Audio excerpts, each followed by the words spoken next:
Face value, his death seems straightforward. He was shot by the night manager of a motel who feared he was going to attack her. She claimed she acted in self-defense. The authorities accepted her explanation and declared the death to be justifiable homicide. Many others, including his friends, family, and various witnesses, disagreed, and the events surrounding Sam's death have been debated ever since. On December 11, 1964, Sam Cooke booked a room in the Hacienda Motel in LA with a girl named Elisa Boyer. She had been booked in as Mrs. Cooke, but in fact, she and Sam had eaten at a restaurant in town and then came to the hacienda together. Sam's infidelities were well known, and he had fathered at least 3 children illegitimately. In a room at the motel, Elisa Boyer claimed Sam tore off her clothing, and she feared he was going to rape her. When he went to the bathroom, she grabbed her clothes and fled. In grabbing her clothes, she also scooped up most of Sam's clothes. When he came out of the bathroom, he realized what happened and gave chase. Elisa, meantime, had tried to raise the night manager and hide in her office. The night manager was too slow in coming to the office door, and Elisa fled to the street. Sam reached the office and, thinking Elisa was in there, demanded entry. He was dressed only in a jacket and with one shoe.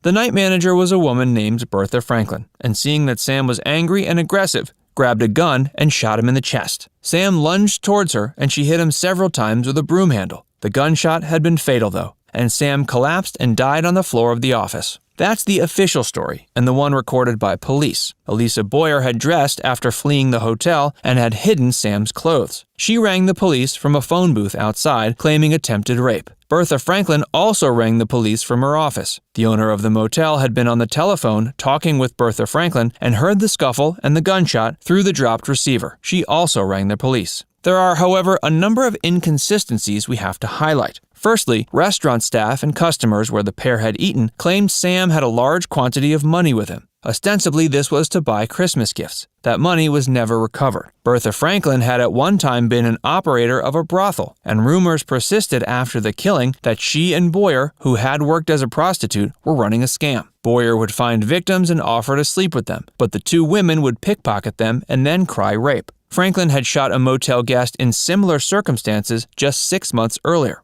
Boyer claimed she had been forced to accompany Sam to the hacienda. But again, both customers and staff at the restaurant say she left willingly with no sign of coercion. If she went willingly with Sam to the hotel room, it casts doubts on her claim of being forcibly stripped. It's also not clear whether she did grab some of Sam's clothes accidentally, or if it was done on purpose. Perhaps having Sam chase her when he was virtually naked would add substance to their story. Those who viewed Sam's body when it had been laid out in his coffin were alarmed at the beating he must have taken before he died. Reliable witnesses like Etta James claim that a broom handle could not have caused the injuries they saw. Sam's head had been almost severed, and he was bruised and cut to a major extent. What's the real story? We can only guess. There are some who suggest that Alan Klein, Sam's manager, might have been behind the murder. Sam's death would give Klein ownership of the rights to Sam's back catalog. He does seem an unlikely culprit, as a living Sam would produce more songs and so bring more wealth to Klein. Another popular theory is that a government agency, such as the FBI or CIA, were the prime movers in the murder. Perhaps they wished to remove a civil rights activist whose popularity they feared. It's argued that Franklin and Boyer were implicit in a deal that guaranteed them immunity from prosecution for other crimes. This theory tries to explain the injuries Sam sustained by suggesting he was beaten up by government agents before being shot. Whether the shot was fired by Franklin or someone else can't be proven.